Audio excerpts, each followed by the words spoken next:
Scott Morris is the editor of Armageddon Time. I'm David Buchanan with Gold Derby. Scott, I wanted to start by asking you, this is such a personal and intimate film. What about it resonated with you right away, and what really drew you to the project? Well, it drew me to the project. I'm close with James Gray, the writer-director. I worked together on The Lost City of Z and Ad Astra, and now Armageddon Time. So he called me, and we had developed a relationship over many years. Working on those films. So that's what got me, excited to do the project. And then, of course, the script, which was so personal to him and so relatable for me. I'm a different generation, but we have, a lot of similarities. I'm from New York, and there was definitely some crossover. I came from the same cultural background as him, and I have a lot of family members that have similar, the dinners in the film, and very similar to my upbringing. Um, so yeah, it was kind of fascinating when we got into the script, and I knew his backstory anyway, through just getting to know him over the years. But just how many similarities there were, with my family and his family. So it became personal for me as well, and the New York of it all. I again different generation, but I definitely have a very personal connection with New York. Yeah, that definitely comes across on screen. Just that, the kind of personal touch throughout the film. I did want to ask you about working with James. Like you said, this is your third film collaborating with him. What is that process like? What do you love about collaborating with James that makes you want to, come back film after film and continue, your partnership? Well, working with James, it's a treat. I mean, I'm just so lucky to have met him and been able to work with him. I mean, first of all, he's really generous in his collaboration, which is really special. He really lets all of his collaborators, but with me, like, just try things, and experiment and go for, be bold, as Anthony Hopkins says in the film. I mean, that was kind of a mantra in the editing room, and I just think the general, James's persona, and it's definitely rubbed off on me. Um, just that idea, like, let's try, the craziest idea we can think of. It's really outside the box, and maybe that idea isn't what we end up doing, but it ends up inspiring something else that then eventually becomes the film. So, um, yeah, his openness to really let us try, to try things, and just go for it. A lot of freedom in that way. And then with the collaboration, I mean, my favorite part of the job is when we get into those editing sessions, which we're both very passionate, so they're very long sessions. We go for hours, and it's that kind of flow state where you forget time. You may forget to eat or something. You're just so in the moment, kind of doing the editing, and that's for me the highlight of the whole process. I love working with him in the editing room, where we're just riffing and trying things. With the avids, you can work so fast in the editing software, so you can kind of say, oh, what about this? And then a minute later we can watch it. Oh, no, not that, but what about this? And it's kind of a lot of that, and that for me is the whole joy. Oh, and of course he's hilarious, so we're laughing all day long too. That's great. That doesn't hurt at all. I wanted to ask you, speaking of Be Bold, and when I rewatched the film, I rewatched it last night to prepare, and just the editing is so natural. I mean, it feels so effortless. I know it's not effortless, but watching this film, it's so smooth and seamless, and the story just unfolds so beautifully. So I wanted to ask you, what were the conversations before you got in the edit room? What did James tell you about how he wanted the film to look and the style? What was kind of your approach? And before you actually sat down to work with the footage, what were you kind of envisioning for the style of the film?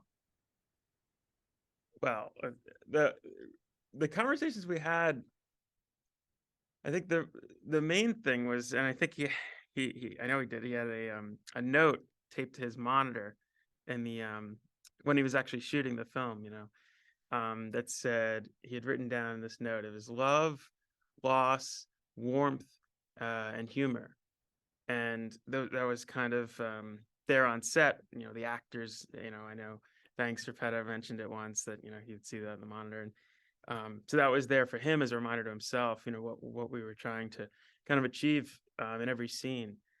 Maybe not in every scene, but elements of that kind of in every scene. So that was something that I wrote on the wall in my editing room, or I think I put it underneath my monitor, and as I was watching dailies, and and then of course editing.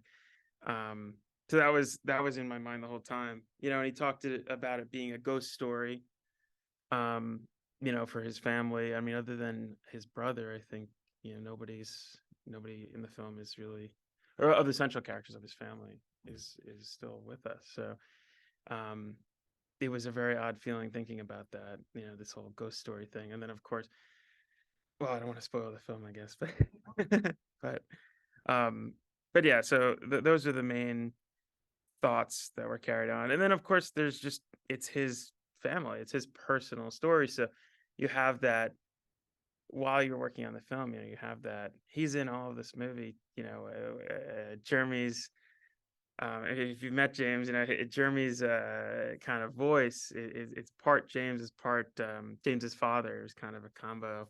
So I mean, he's there at all times in the film. So there's a responsibility, in the editing room, more so than in any picture, because in this one it's his actual family that we're trying to represent. And but I'm trying to think, for early conversations. Yeah, that was the main one. Were those notes? Yeah, yeah. And we will get into, maybe towards the end, some spoilers, because I wanted to ask about so many Okay. of Yeah. the great scenes. But before we So I'm turn to allowed to talk about certain things, I guess. yeah, yeah. Before we do turn to some of those scenes, just one other question about kind of the general aesthetic and approach to the film. It is set in 1980 Queens, New York. So I just wanted to ask, since it's a recent period film, I mean, it's technically period, but not too distant history. Does that change your approach to the edit at all? How do you kind of modulate your approach, whether it's something set in the 80s or if it's present day, or if you've done futuristic, how does the period of the work, affect your editing, if it does? Yeah. What's interesting, it's all about the directorial intention or vision for the project. And then I'm kind of inspired off of the photography, when I'm getting back in the dailies. So the shooting style, look at Darius's work in this film. um there's a lot of blocked off camera. It's still and beautifully composed frames. Some movement, but it's very controlled in a lot of ways, the camera work.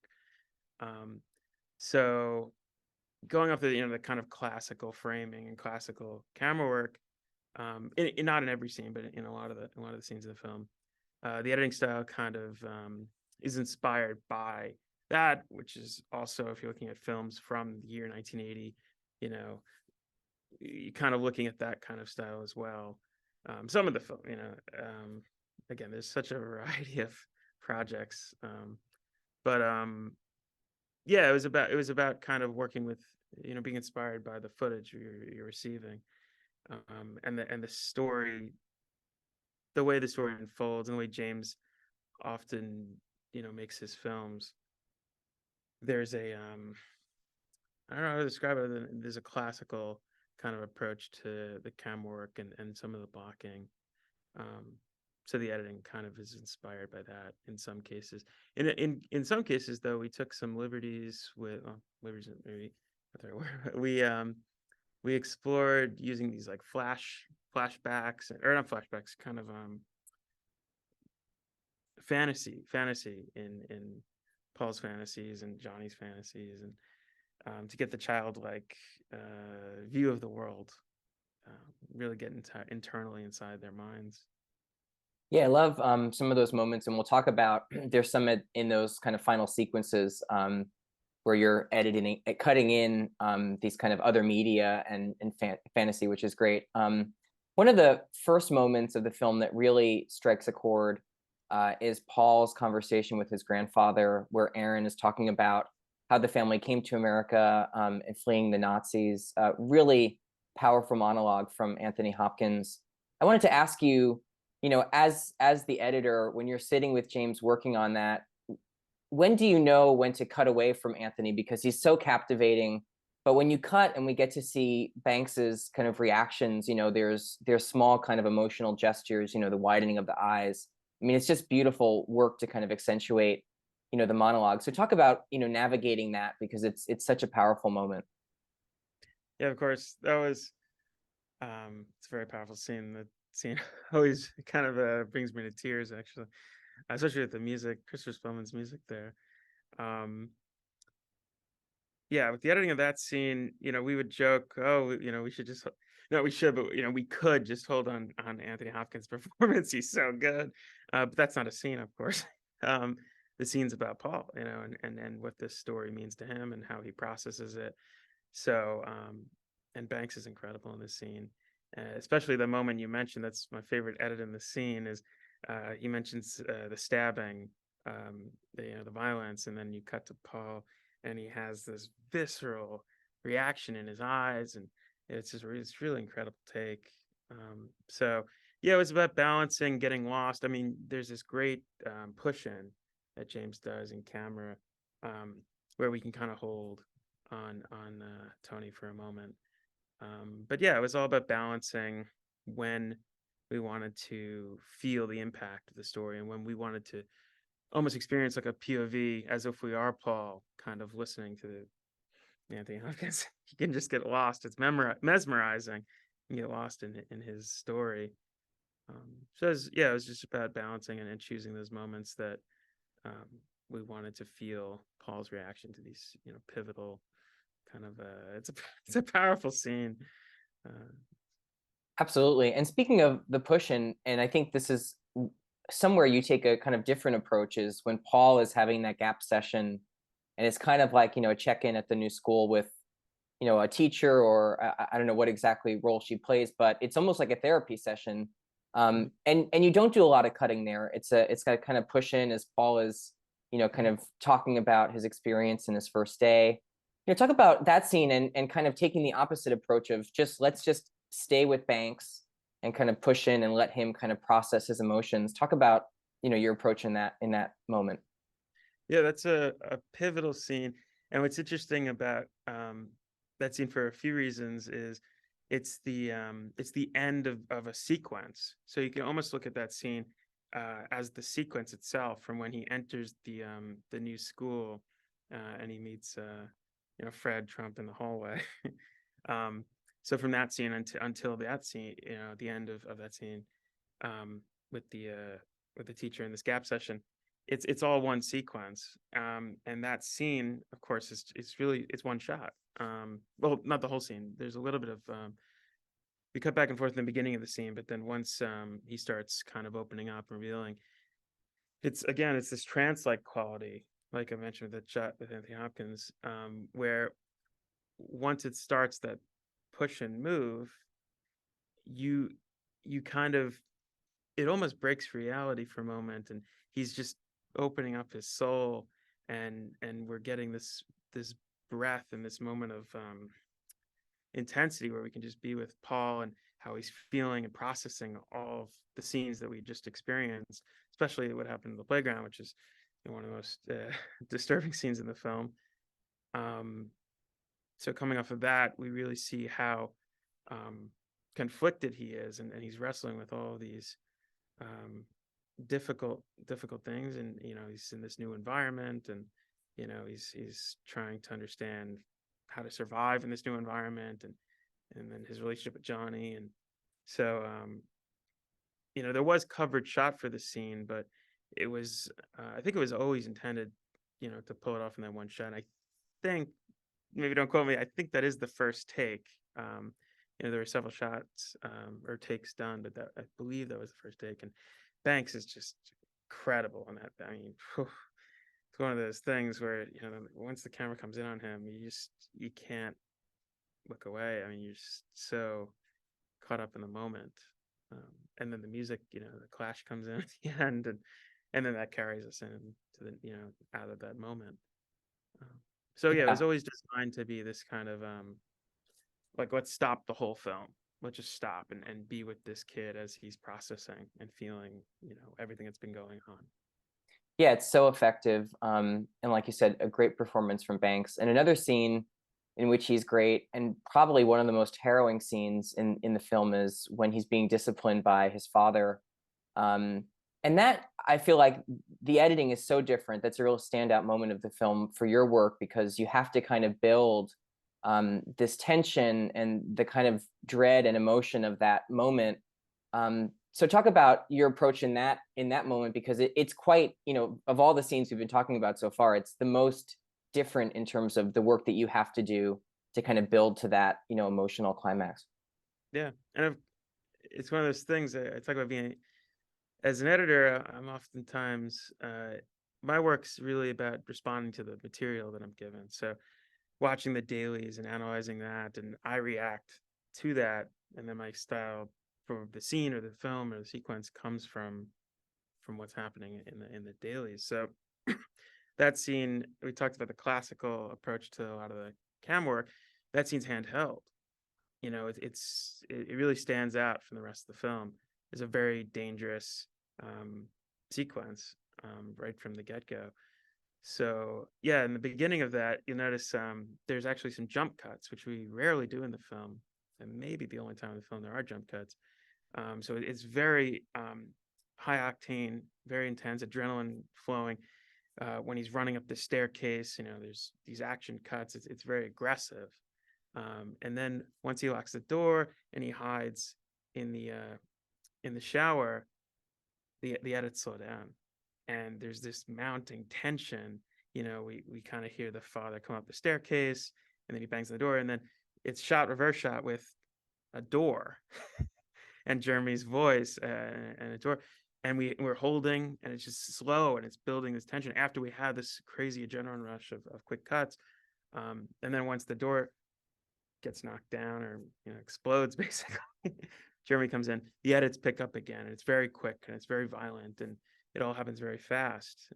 And then after he beats him with the belt, the edits slow down again, and we're in the aftermath, and it's this bizarre, like, he's talking about cleaning his teeth, and it's very domestic, yet there was just this very brutal violence that had happened, and the brother comes in. It's very odd. It slows down, and then we hope, when he says to his father, about not loving the family, not being part of the family, and grabs him by the ears, the most intense part of the scene. My favorite cut in this scene happens when at the height, the apex of this violence intensity, when he's holding his ears, and it's just brutal. You cut to Annie in the hallway as she comes up, and her face. I mean, it the performance in that one shot is so powerful, and showcasing what the violence is all about, and the discipline, because it's all an act of love.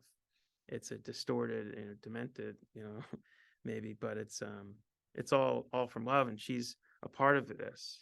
She's the one in the kitchen, off camera, talking with Irving about what had happened, and they want to save Paul from their perspective, and they're worried about him. So but yeah, that moment where we're with her in the peak of the violence is yeah, it always affects me. Yeah, and there are so many other scenes I'd love to ask you about, Scott, just because the film is so, as you're saying, these kind of everyday small moments are so beautiful and so beautifully realized in the film. But I have to let you go. Scott Morris, congratulations on Armageddon Time, and thank you so much for talking to Gold Derby today. Thank you so much. It was great meeting you, spending time with you. Thanks.